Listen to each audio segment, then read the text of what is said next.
The Galactic Military Academy calls humanity's adaptability its most terrifying trait, not their weapons. Commander Vridor warned his cadets in the frigid hall, Earth's conquerors must fear the home field advantage. But what happens when humans stop fighting like soldiers and start rewriting the rules of war itself? This isn't a story of technology. It's about how guerrilla cunning destabilized civilizations centuries more advanced. The Hegemony Armada entered Earth's atmosphere on a Tuesday. They didn't broadcast demands or offer surrender terms. They began systematic extermination. Their ships moved with a precision that defied physics, sleek and silent against the sky. Earth's radar systems registered them as ghost images, then static. Missile silos went offline globally within the first hour. Their orbital platforms emitted a resonant frequency that disarmed warheads mid-flight. Nuclear deterrence became obsolete before the first soldier landed. Conventional armies mobilized with everything they had. Tanks, jets, drones, all relics. Hegemony energy weapons sliced through armor like paper. Infantry units were vaporized before they could sight targets. Command centers lost contact with entire battalions in minutes. The invaders advanced without taking cover, their personal shields deflecting small arms fire effortlessly. They moved through city streets with the detached efficiency of gardeners pulling weeds. This wasn't combat. It was eradication. Capital cities fell within hours. Washington, Moscow, Beijing, each silenced before emergency broadcasts could finish. Governments collapsed under the weight of their own helplessness. World leaders disappeared into bunkers that were breached minutes later. Communication networks were hijacked, broadcasting hegemony victory proclamations in every language. Their message was simple. Resistance is illogical. Survival requires submission. They treated humanity like an infestation, not a civilization. 17 standard cycles after arrival, the Hegemony Command declared Earth pacified. Their flags flew over ruined capitals. Their patrols walked streets littered with debris and the occasional body. They logged the operation as the fastest conquest in their military history. Casualty reports showed near total success with minimal losses. Their generals congratulated themselves on a flawless extermination campaign. They assumed control of infrastructure, resources, and population centers.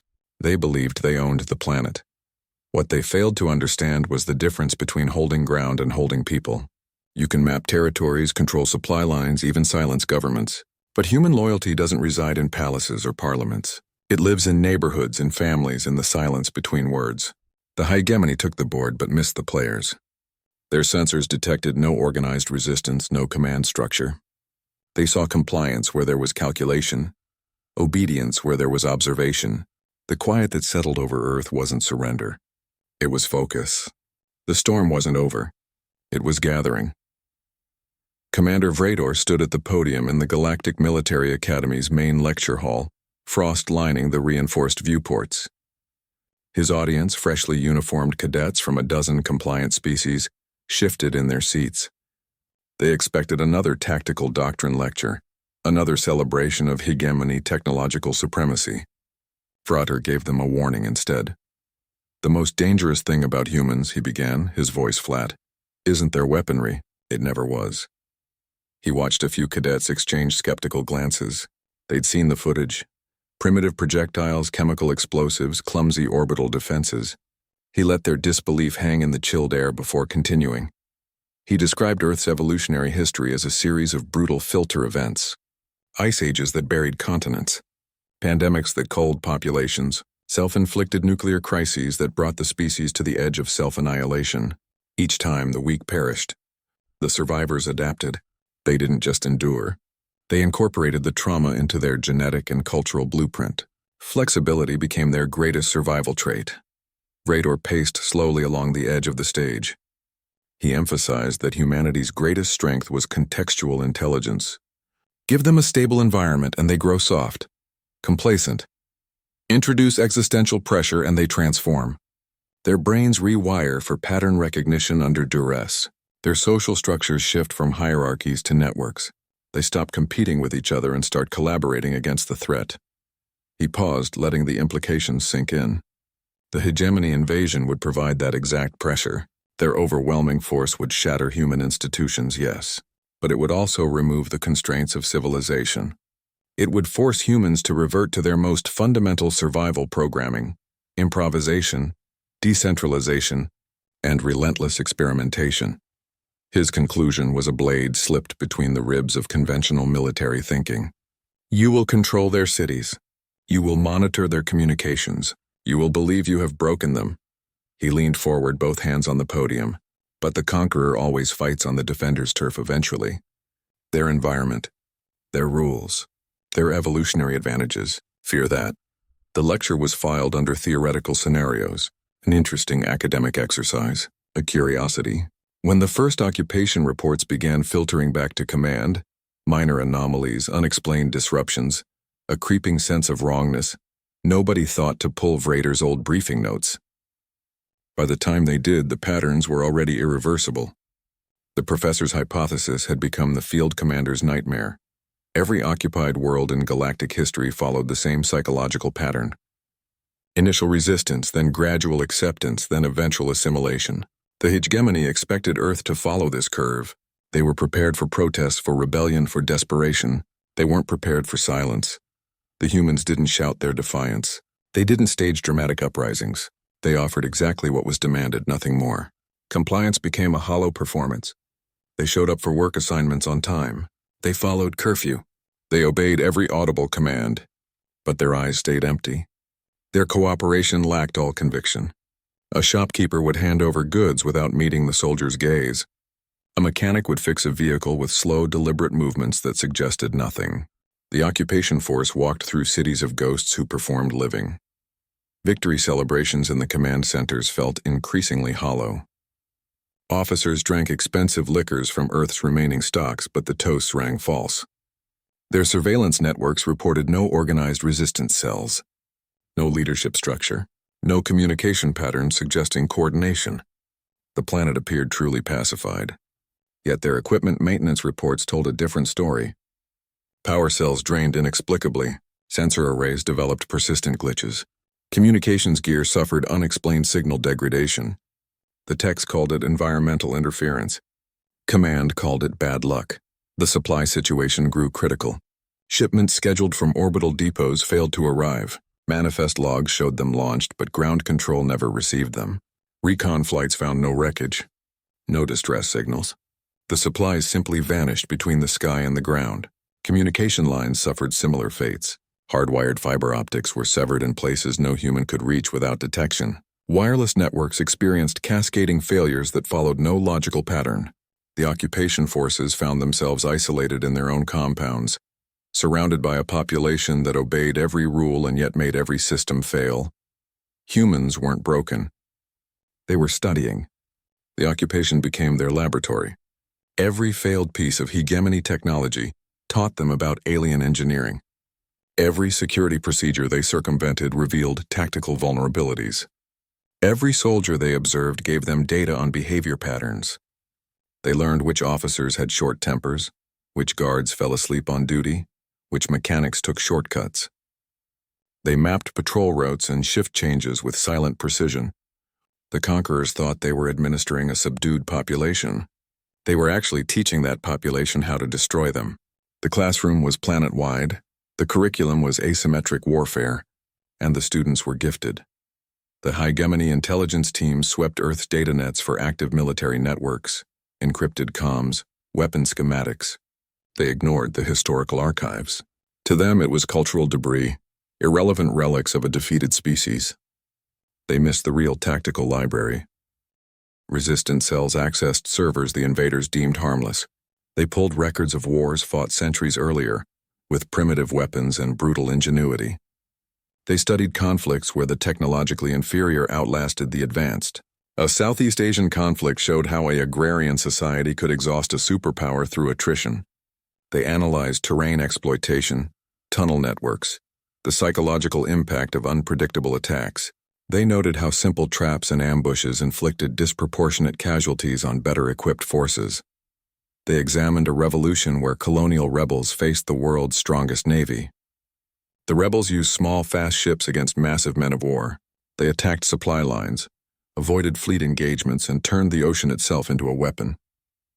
The lesson was clear. You don't need to win battles to win a war. You need to disrupt the enemy's ability to fight.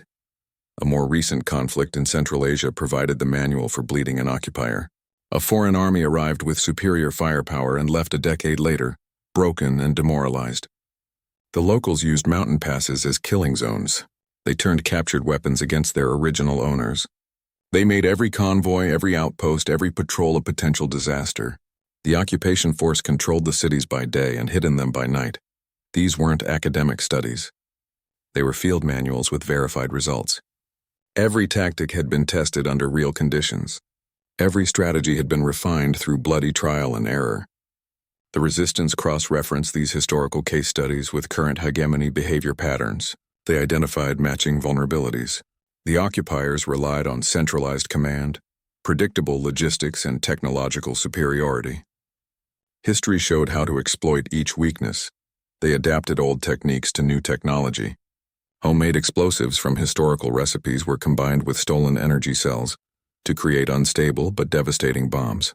Communication methods used by resistance fighters centuries ago, dead drops, signal fires, hidden symbols, were updated to bypass electronic surveillance. The past provided the principles. The present provided the tools. The hegemony believed they were fighting an uneducated primitive resistance.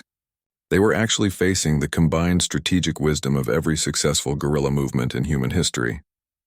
The resistance didn't need to invent new tactics. They just needed to select the right ones from a vast catalog of proven methods. Their greatest strategic advantage wasn't hidden in some secret laboratory. It was sitting in open archives, waiting for someone to read it with the right perspective. The delivery vehicle rolled up to the western gate of the compound, right on schedule. The driver waved at the guards like he did every afternoon. He'd been making this run for 3 weeks without incident. His face was familiar. His paperwork was always perfect. The guards scanned his vehicle. The system registered sealed containers of nutrition bars and hydration packs. Standard supplies. Routine delivery. The gate slid open. The truck moved through the security perimeter at walking speed. It followed the designated route toward the main logistics building. Hegemony soldiers walked past without giving it a second look. They were used to the regular shipments. The idea that a food delivery could pose a threat never entered their tactical considerations. Their security protocols were designed to detect weapons, explosives, unauthorized personnel. They didn't account for someone turning approved supplies into a weapon system. The driver parked in the usual unloading zone. He got out and opened the rear doors like he'd done dozens of times before. Then he walked away at a normal pace. He didn't run. He didn't look back. He just vanished around the corner of a maintenance shed. 90 seconds later, the truck's modified power cell reached critical mass. The explosion wasn't fire and smoke. It was a contained plasma burst that vaporized everything within 20 meters. The shockwave shredded the reinforced walls of the nearby command center. 17 elite troopers died instantly. 2 senior officers coordinating the regional occupation were having a strategy session nearby. They were discussing the decreasing insurgent activity. Their last intelligence report noted the encouraging trend toward pacification. The blast removed them from the equation entirely. The investigation revealed the horrifying simplicity of the attack. The delivery driver was a resistance plant who'd replaced the real driver weeks earlier. The nutrition bars contained metallic shards positioned to become directional shrapnel. The beverage containers held chemical triggers. The vehicle's power cell had been rewired to overload upon receiving a remote signal. Every component was standard issue. Nothing was smuggled past security. The resistance had used the hegemony's own logistics system against them. The psychological impact dwarfed the tactical damage. Security protocols that seemed thorough now appeared full of holes. Procedures that felt robust now felt dangerously naive. The occupiers realized they couldn't trust any system that involved human interaction. They started inspecting every delivery, questioning every worker, doubting every routine. Their efficiency plummeted as paranoia rose. The attack demonstrated a fundamental shift in resistance strategy. They weren't trying to defeat the hegemony in direct combat. They were teaching the occupiers that nothing was safe. Nothing was routine. Every interaction, every procedure, every moment of normalcy could be weaponized against them. The delivery truck ambush wasn't just an attack. It was a message written in plasma and shrapnel. The lesson was clear. Your security is an illusion. Your control is temporary. Your presence here is conditional. Hegemony Command banned consumption of terrestrial food products, standard occupation protocol. Their troops ignored the regulations. Human confectionery proved irresistible. The chocolate bars, the hard candies, the sweet pastries, they became a small rebellion against field rations. The soldiers traded for them. They bought them from compliant vendors. They developed favorite brands. This human weakness became their vulnerability. Someone left unmarked boxes near patrol routes. The containers held chocolate bars wrapped in familiar commercial packaging. They appeared fresh, properly sealed, completely normal. The first soldier to try one described it as slightly bitter. Others reported the same. Within hours, the effects began. Severe gastrointestinal distress, violent nausea, dehydrating illness. The compound wasn't lethal. It was humiliating. Elite troopers who faced down plasma fire without flinching found themselves curled on medical cots. Their powered armor stood empty in the racks while they suffered through hours of sickness. The medical bays filled with the sounds of retching and discomfort. The staff had no antidote. They could only provide fluids and wait. The soldiers' pride suffered more than their bodies. They were warriors brought low by candy. The psychological impact spread faster than the illness. Soldiers eyed any offered food with suspicion. They stopped accepting gifts from locals. They even questioned their own supply shipments. The incident created a fracture in unit cohesion. Troops accused each other of carelessness. Officers questioned their soldiers' discipline. The simple act of eating became a moment of potential danger. Trust evaporated.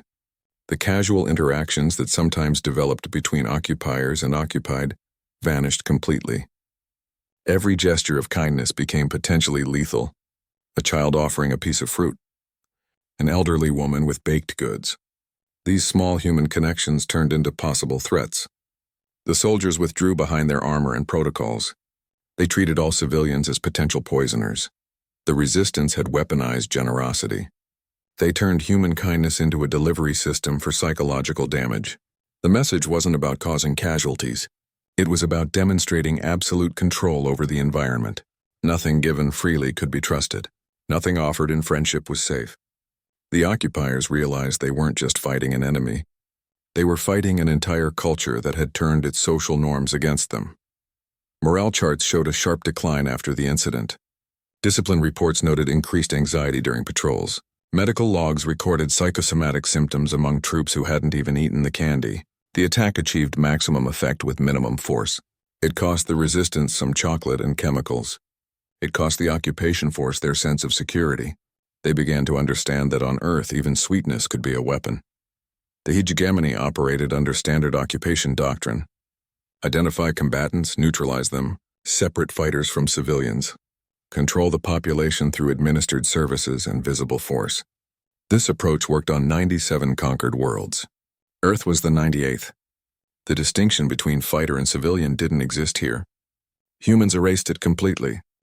An elderly woman hung laundry on a rooftop line. She arranged the garments in specific patterns. A damp sheet meant increased patrols on the eastern route. A red shirt signaled new checkpoint positions. She never touched a weapon. She never sent a message. She just hung her washing in the sun while memorizing troop movements. The occupiers saw a harmless grandmother. The resistance saw a surveillance post. School children passed resistance literature through their homework assignments. They used code words hidden in book reports. They left folded notes in classroom trash bins. Their teachers pretended not to notice. The hegemony monitored all electronic communications, but missed the paper passing hand to hand. They saw children playing. They missed the information network operating in plain sight. Restaurant workers served officers their meals. They remembered conversations overheard between courses. They noted which officials met privately. They observed drinking habits and personal routines. A cook seasoned food while memorizing deployment schedules discussed over dinner. A waiter cleared tables while noting which commanders argued about tactics. They delivered more than food. They delivered intelligence.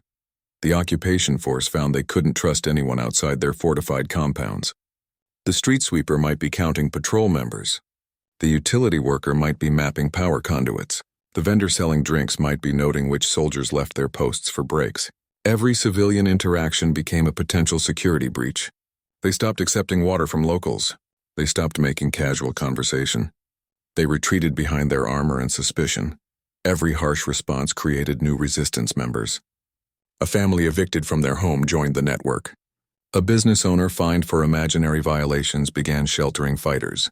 A teenager detained for questioning started distributing anti-occupation leaflets. The hegemony's attempts to control the population through fear only expanded the resistance. Each act of oppression turned neutral civilians into active participants. The occupiers faced an impossible tactical situation. Their overwhelming force required identifiable targets. Their technology demanded clear battle lines. They were equipped to fight armies, not grandmothers and schoolchildren. Their surveillance systems couldn't analyze every clothesline pattern. Their weapons couldn't target every whispered conversation. They controlled the ground but lost the people standing on it. Their numerical superiority became their greatest weakness. More troops meant more potential informants watching them. More equipment meant more vulnerable systems to sabotage. More infrastructure meant more points of failure. The very scale of their occupation force created endless opportunities for resistance activity. They weren't fighting an enemy force. They were fighting an entire planet that had decided to resist. Every human became a potential weapon.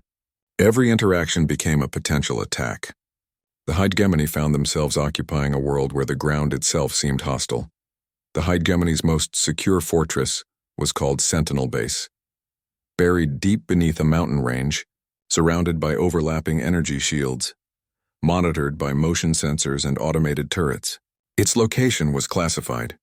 Its access protocols changed hourly. The troops stationed there slept soundly, believing themselves untouchable.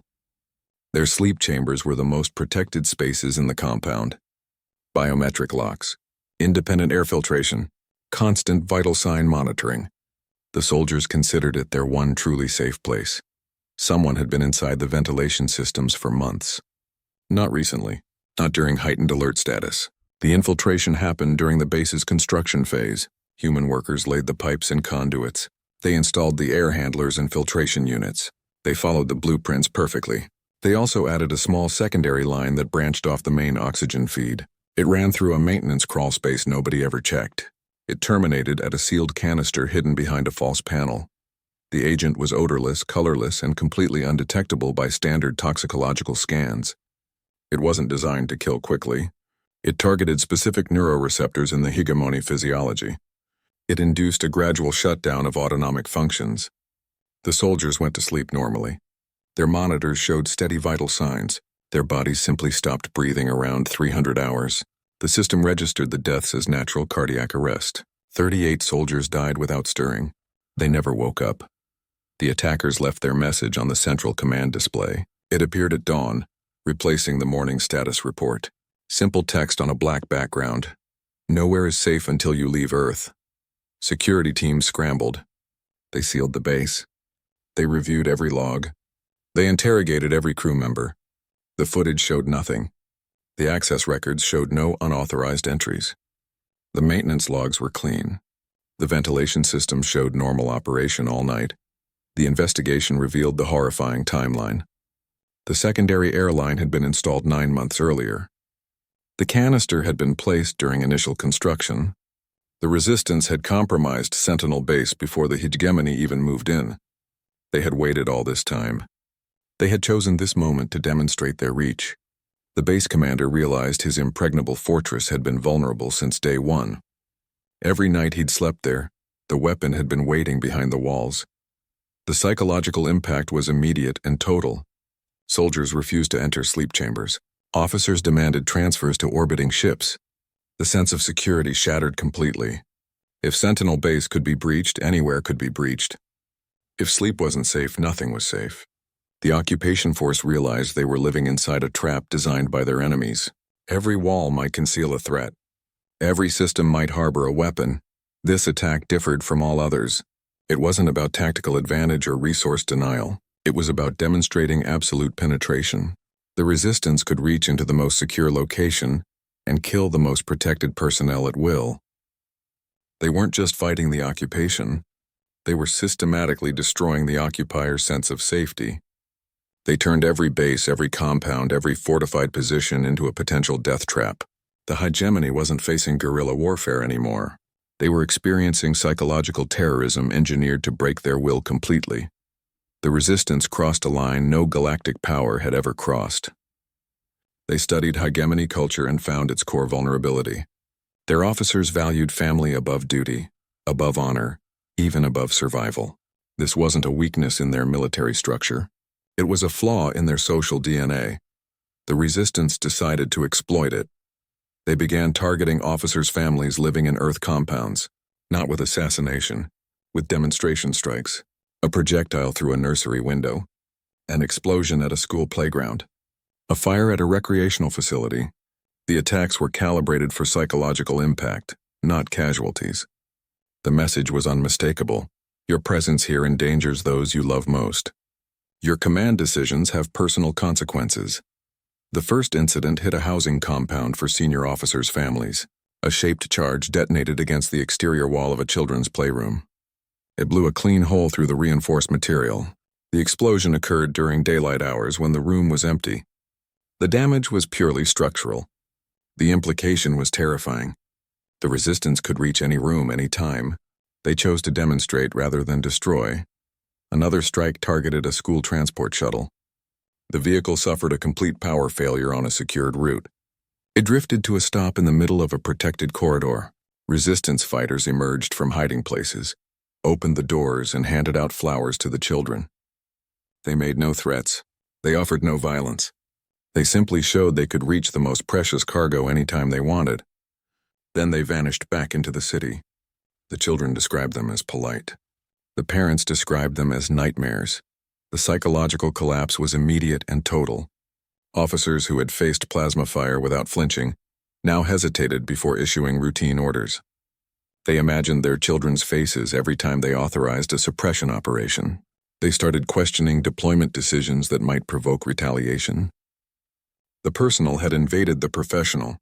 Their command authority eroded from within. Transfer requests flooded command channels. Officers cited family concerns. They requested planetary reassignments. Some fabricated medical emergencies. The hegemony military structure, once rigidly disciplined, began showing cracks. Unit cohesion suffered as officers prioritized family security over mission objectives. The chain of command developed weak links at critical points. The resistance had weaponized cultural values.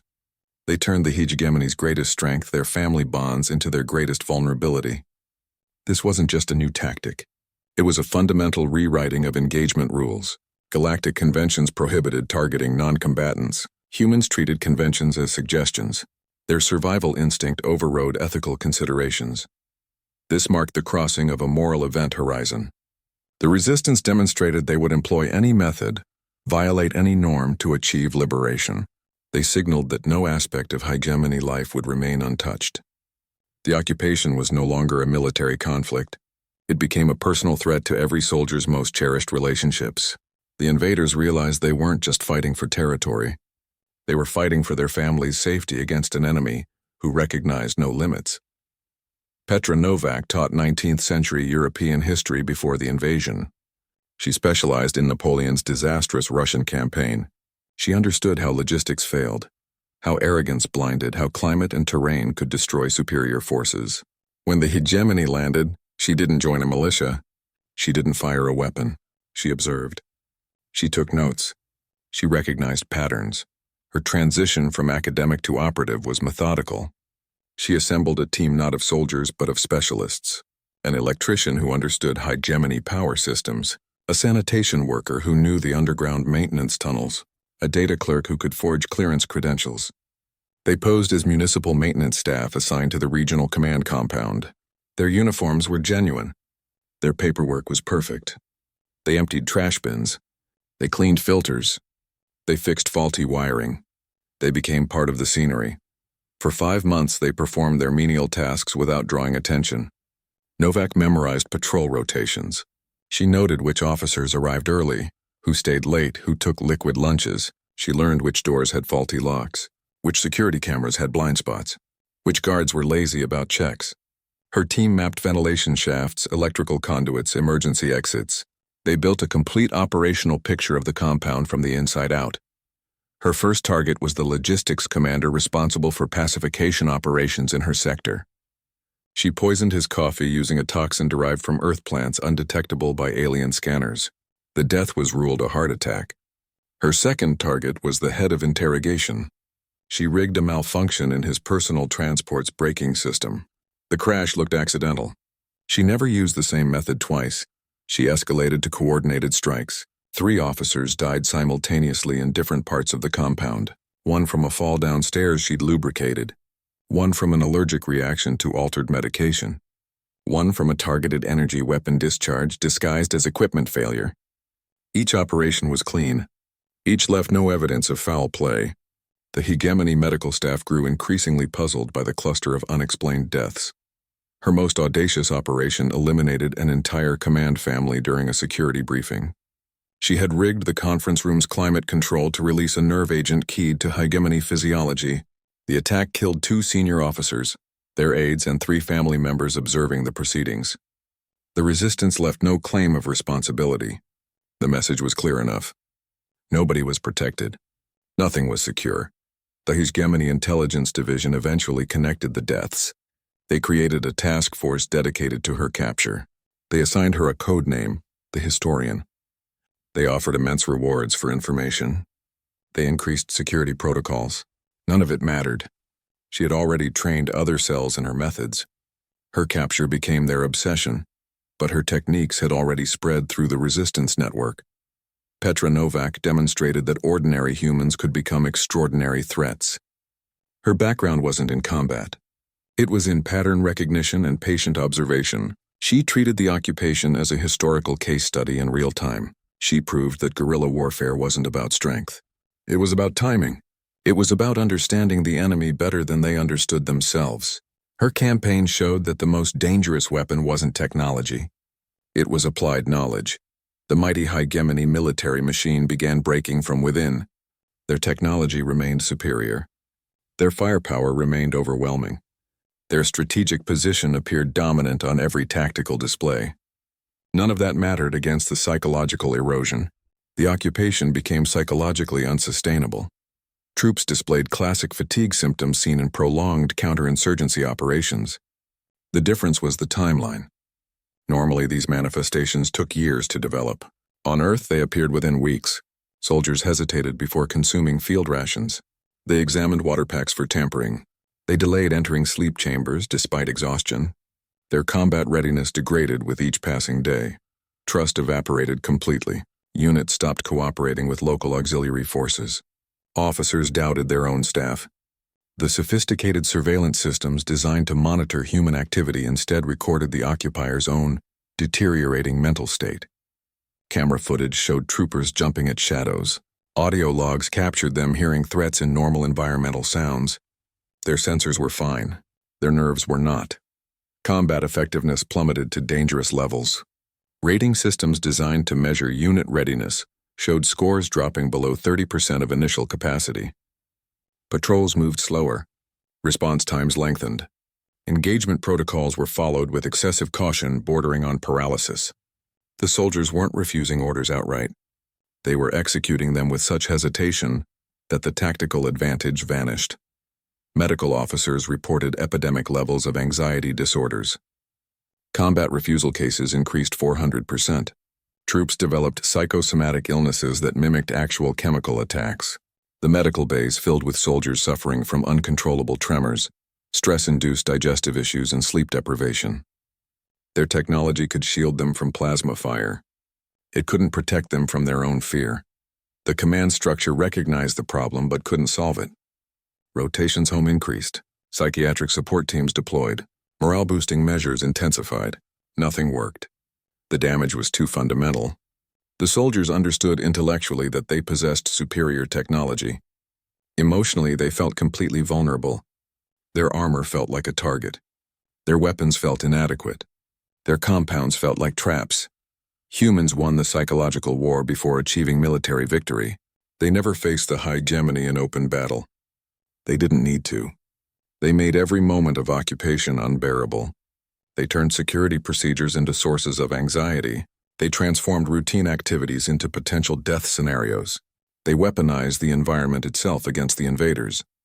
Adaptability defeated technology through relentless psychological pressure. The hegemony arrived expecting to fight soldiers.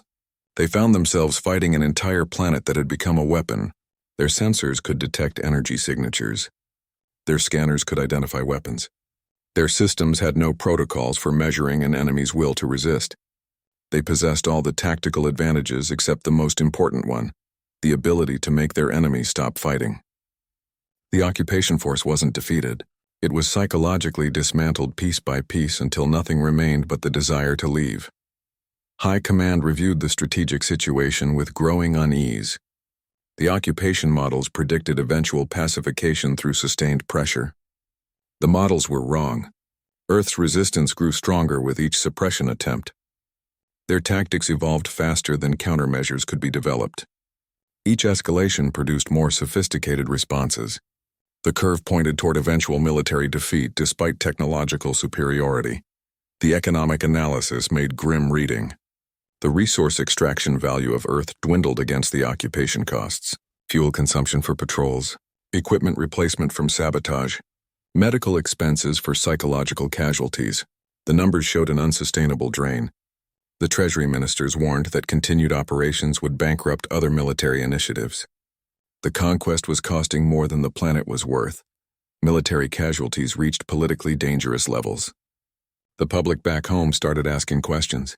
Media outlets showed footage of returning troops with vacant stares and trembling hands. The official casualty lists didn't include the psychological casualties. Those numbers were classified. The real toll was far higher than anyone admitted. The military governor received daily reports of officers requesting transfers for mental health reasons. Intelligence intercepts suggested the resistance was spreading off-world. They'd captured hegemony ships. They'd made contact with rival civilizations. The containment was failing. The problem wasn't just Earth anymore. It was becoming a galactic security issue. The resistance had transformed from a planetary annoyance to an emergent strategic threat. The official withdrawal rationale cited economic factors and strategic repositioning. The internal discussions revealed deeper concerns. The High Command understood they'd awakened something dangerous. Humanity's adaptability wasn't just a military problem. It represented an evolutionary threat. They'd given humanity a common enemy and a reason to evolve rapidly. The occupation had become an accelerated training program for a more dangerous species. The withdrawal order came after just 2 weeks of formal occupation. The decision wasn't debated. It was accepted as inevitable. The fleets received coordinates for evacuation. The ground forces got extraction timetables. The retreat was orderly but hurried. They left equipment behind. They abandoned half-finished constructions. The priority was getting off the planet quickly. They established a quarantine cordon around the Sol system, monitoring stations, early warning satellites, patrol routes. The official stance was containment. The reality was fear. They'd decided humanity was too dangerous to control. Better to isolate them than continue fighting them. The cost of engagement had proven too high. The withdrawal represented a fundamental admission of failure. The hegemony had never abandoned a conquest before. Their military doctrine considered retreat worse than defeat. Yet they chose to leave rather than continue the occupation. They understood that some enemies cannot be defeated through conventional means. Some fires are better left contained than fought. The last transport left Earth orbit on a clear Tuesday morning. The soldiers watched the blue planet shrink behind them. Some felt relief. Others felt shame. All understood they'd witnessed something unprecedented. They hadn't been defeated by weapons or numbers. They'd been defeated by adaptability. They left behind a planet that had taught them a brutal lesson in asymmetric warfare. Humanity's transformation happened in the dark, beyond the gaze of their conquerors. While the occupation seemed to pacify the surface, beneath it, in shielded bunkers and repurposed facilities, a different war was being waged. A war of intellect, reverse engineering, and relentless curiosity. The hegemony's withdrawal left more than just abandoned outposts. It left behind broken technology, crashed vessels, and scattered equipment. Humans didn't just collect it. They studied it. 18 months before the official withdrawal, A resistance cell in the South Pacific captured a damaged hegemony scout ship. Its crew was eliminated. Its distress signals were jammed. The vessel was towed into a concealed coastal cavern and taken apart bolt by bolt. Teams of engineers, physicists, and programmers worked in shifts around the clock. They didn't have instruction manuals. They had patience and desperation. They cracked the energy weapon systems first, not to replicate them, but to understand the principles. Human scientists realized the beams weren't pure plasma. They were contained particle streams guided by localized gravitational fields. This led to the drives. The hegemony didn't use conventional propulsion. They manipulated space-time in limited bubbles around their ships. Our researchers adapted the concept, scaling it for human physiology and materials. The real breakthrough came from the fabrication units. The hegemony could create complex components from raw atomic stock. Human engineers merged this with our own manufacturing philosophies: modular design, open architecture, repair-focused engineering. We didn't just copy their technology. We improved it, made it more resilient, more adaptable, easier to mass-produce. Our versions were less elegant but far more durable. The galactic quarantine meant to contain humanity became our greatest asset. The hegemony monitoring stations watched for outgoing signals for ship launches for any sign of expansion. They didn't notice the silent evolution happening planetside. They were looking for threats they understood: fleets, missiles, invasions. They missed the quiet fusion of alien science with human ingenuity. Inside the cordon, society restructured around this new technological reality. Education systems shifted toward advanced physics and xenotechnology. Manufacturing sectors retooled for hybrid human-alien designs. Military training incorporated new energy weapons and defensive systems. The planet unified under a single purpose, not just survival, but evolution. The invasion had shattered old rivalries.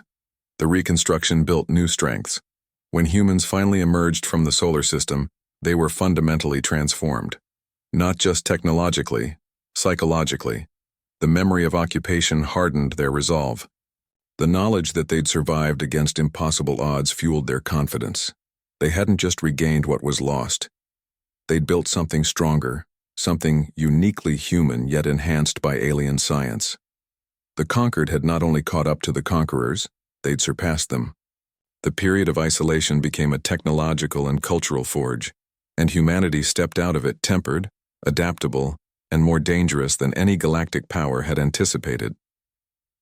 The Galactic Council session was routine until the doors hissed open unexpectedly.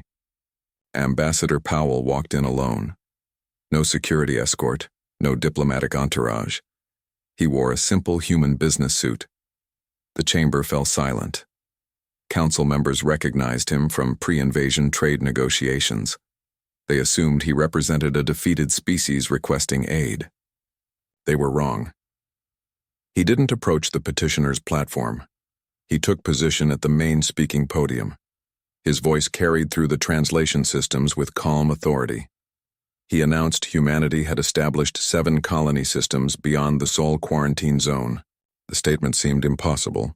The hegemony monitoring network showed no activity, no ship launches, no energy signatures. The council demanded proof. Powell provided coordinates. The colonies existed in systems the hegemony considered uninhabitable.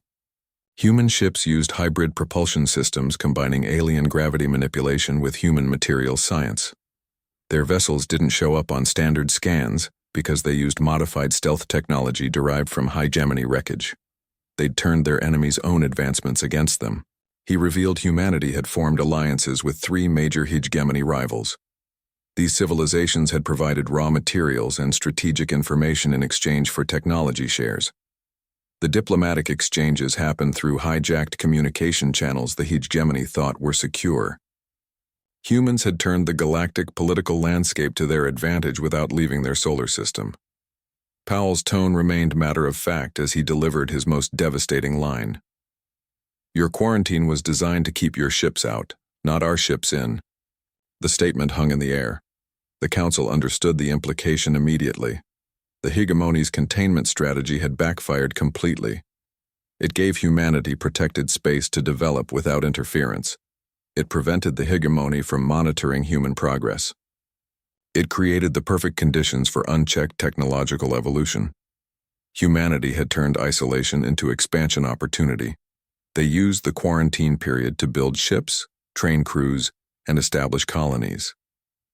They developed weapon systems specifically designed to counter hegemony technology. They created diplomatic networks that bypassed traditional channels. They emerged not as a defeated species but as a rising power. The galactic power structure faced immediate recalibration. Humanity wasn't requesting recognition. They were announcing their presence as equals. They possessed advanced technology, territory, and alliances. They represented both a military and political threat to the existing order. The conquered had become strategic partners to other civilizations. Powell concluded with a simple statement of fact. Earth's defeat became the foundation for galactic influence. The occupation taught humanity lessons no peaceful development could provide. It forced technological innovation under extreme pressure. It created planetary unity against a common enemy. It provided captured technology to reverse engineer. The very event designed to exterminate humanity instead propelled them to galactic relevance. The council session ended without formal adjournment. Delegates rushed to communicate with their governments. Intelligence agencies scrambled to verify Powell's claims. The hegemony representatives sat in stunned silence. Their greatest military operation hadn't just failed to conquer Earth. It had created a rival power equipped with their own technology and motivated by remembered oppression. The galaxy learned that day that humanity hadn't been contained. They'd been incubating.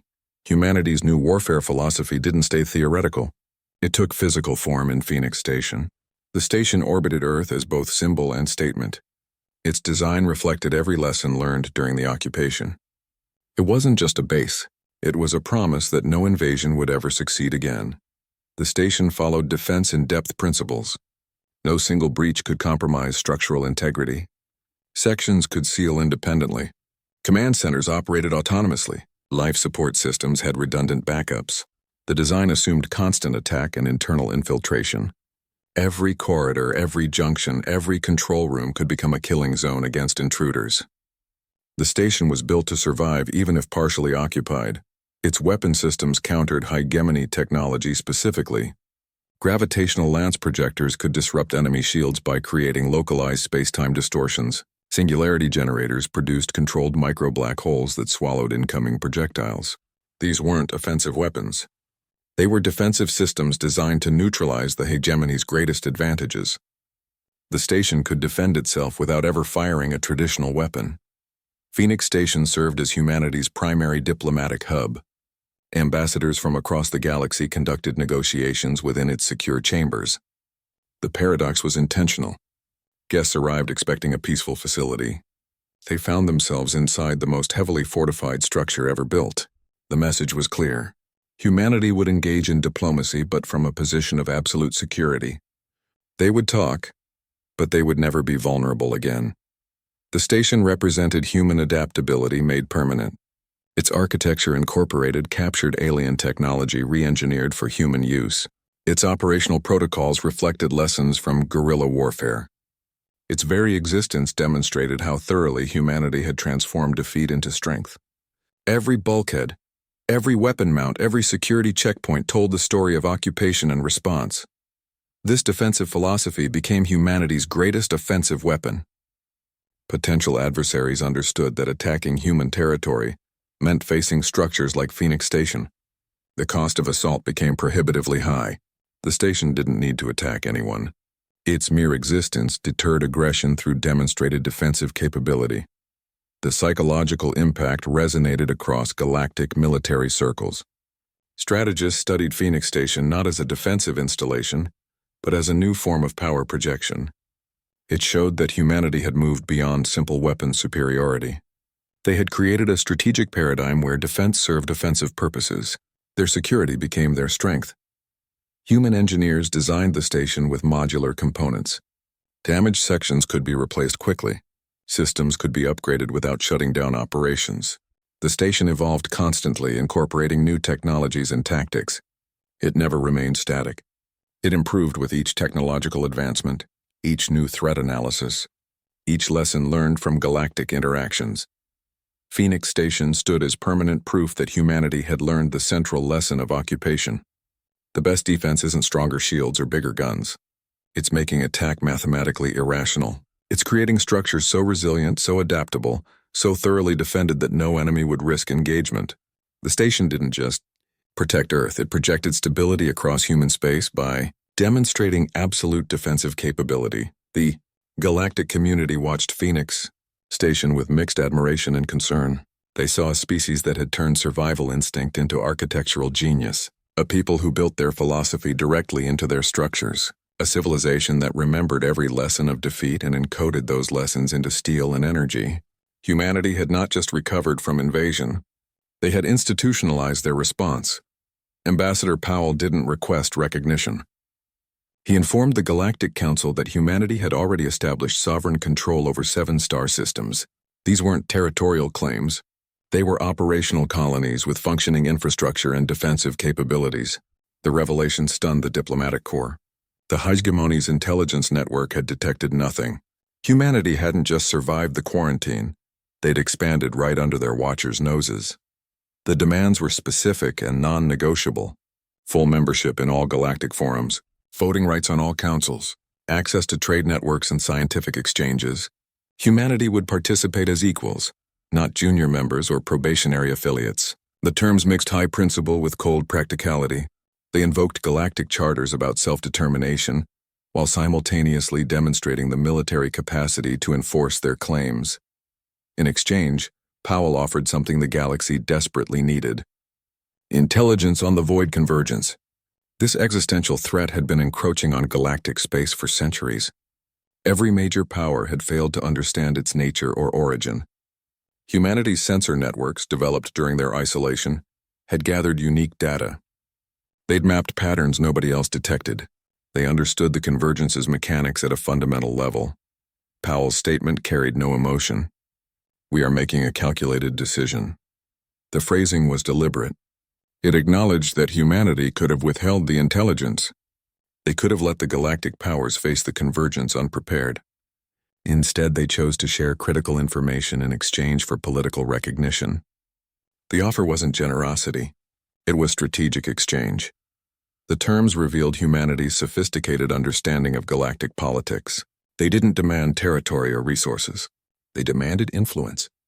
They wanted a seat at the table where decisions were made. They understood that real power wasn't controlling systems. It was shaping policies that affected all systems. Their demands focused on structural integration rather than material gain. The negotiation strategy demonstrated lessons learned from Earth's history. Humanity had studied how emerging powers gained influence without triggering united opposition. They offered something of immense value to gain something of long-term significance. The void convergence intelligence was their bargaining chip. Political equality was their objective. The Galactic Council faced an unprecedented situation. A species they'd tried to exterminate now held critical intelligence about a galactic threat. That same species had developed advanced technology and established colonies without detection. They couldn't be intimidated. They couldn't be ignored. They had to be dealt with as peers. Powell's team provided verified data samples to prove their claims. The void convergence patterns matched nothing in galactic databases. The analysis techniques were uniquely human. The Council's scientific advisors confirmed the information's validity and importance. The data was too valuable to reject. The political price had to be paid. Humanity leveraged their adaptability into political power. They'd taken military defeat and transformed it into diplomatic advantage. They turned isolation into technological advancement. They converted survival instinct into strategic positioning. The galaxy had to accept them not because they asked nicely, but because they demonstrated undeniable capability. The council chambers echoed with silent calculation. Delegates weighed the implications. Accepting humanity meant reshaping galactic power structures. Rejecting them meant facing the void convergence without critical intelligence. There was no middle ground. Humanity had forced a binary choice through careful preparation and strategic timing. They entered the galactic stage not as supplicants, but as players who understood the game better than the established powers. Across the galaxy, in strategy sessions and academic forums, a deeply unsettling question began to surface in hushed tones. Humans had evolved into the very threat the hegemony's intelligence briefings feared most. Their emergence showcased an adaptability so extreme it appeared nearly supernatural, making them unpredictable, unstoppable, and terrifying to every civilization that understood the implications. Their methods went beyond physical warfare. They weaponized psychology, bending their enemies' minds until they broke under the pressure of their own paranoia and grief. They twisted morality, discarding galactic conventions and weaponizing cultural values like family loyalty to shatter command structures from within.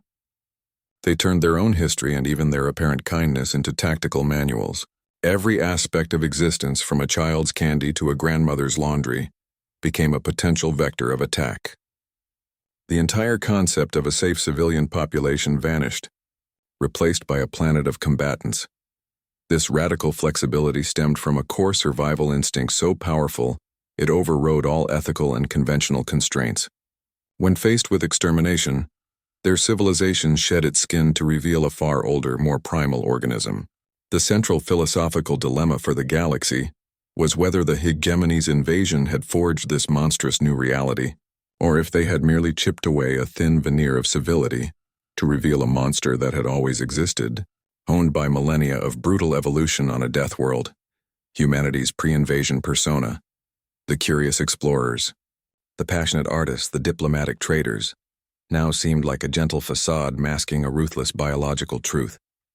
Their evolutionary fitness wasn't measured in strength or speed, but in an almost preternatural capacity to change, absorb, and retaliate.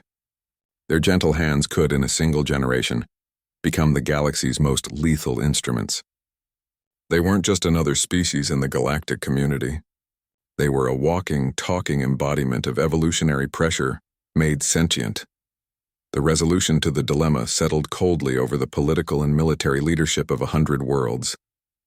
Humans had become the most dangerous species in known space, not because of their stolen technology or their new colonies. Their power came from their relentless, ruthless adaptation. They learned faster, adjusted quicker, and sacrificed more completely than any other species dared. A hegemony fleet could be outgunned. A human could not be out-evolved. They were a biological weapon that improved with every attack launched against them, and the galaxy now had to live with what it had helped create, a power defined not by what it built, but by what it could become to survive. The hegemony faced the consequences of their own strategic miscalculation. They had intended a simple planetary conquest, a routine resource extraction operation against a primitive species. Instead, they acted as the catalyst for a galactic power shift. Their invasion provided the pressure that forged humanity into something far more dangerous than anyone anticipated. They didn't just fail to conquer Earth, they created their own most formidable adversary. Humanity's resistance tactics became required study at military academies across civilized space. Their methods were analyzed, categorized, and incorporated into tactical doctrine. The delivery vehicle ambush, the sleep chamber infiltration, the family targeting strategy, these weren't seen as atrocities anymore. They were studied as masterclasses in asymmetric warfare. Cadets learned how to turn logistics into weapons, how to exploit cultural vulnerabilities, how to weaponize psychology. The conquered had become the teachers. The philosophy of adaptation spread beyond military circles. Scientific communities adopted human approaches to problem solving. Engineers incorporated modular design principles derived from human-alien hybrid technology. Political theorists studied how humanity turned defeat into diplomatic advantage. The galaxy began embracing flexibility over rigidity, innovation over tradition. Human influence extended far beyond their territorial holdings. They changed how civilizations thought about challenges. The hegemony experienced a profound role reversal. For the first time in their history, they faced an opponent they couldn't overpower technologically or numerically. They learned how it felt to be outmatched by superior adaptability. Their military commanders reviewed engagement reports with growing unease. They saw their own tactics being used against them with improved efficiency.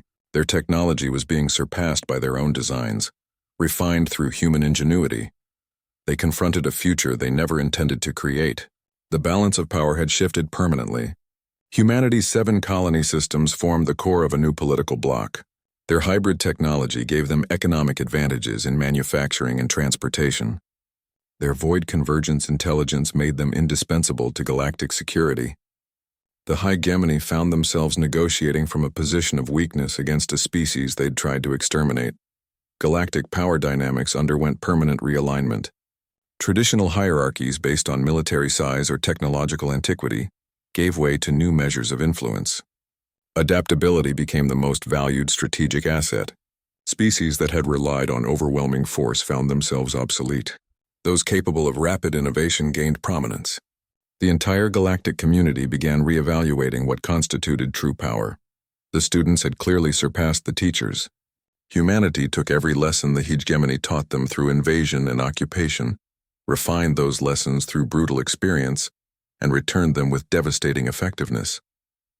They didn't just mimic alien technology, they improved it. They didn't just resist occupation. They mastered asymmetric warfare to an unprecedented degree. They turned their darkest hour into their galactic awakening, emerging not as victims but as shaping forces of the new interstellar order. The Hegemony's greatest military operation became their most catastrophic strategic failure, creating a rival that would define galactic politics for centuries to come.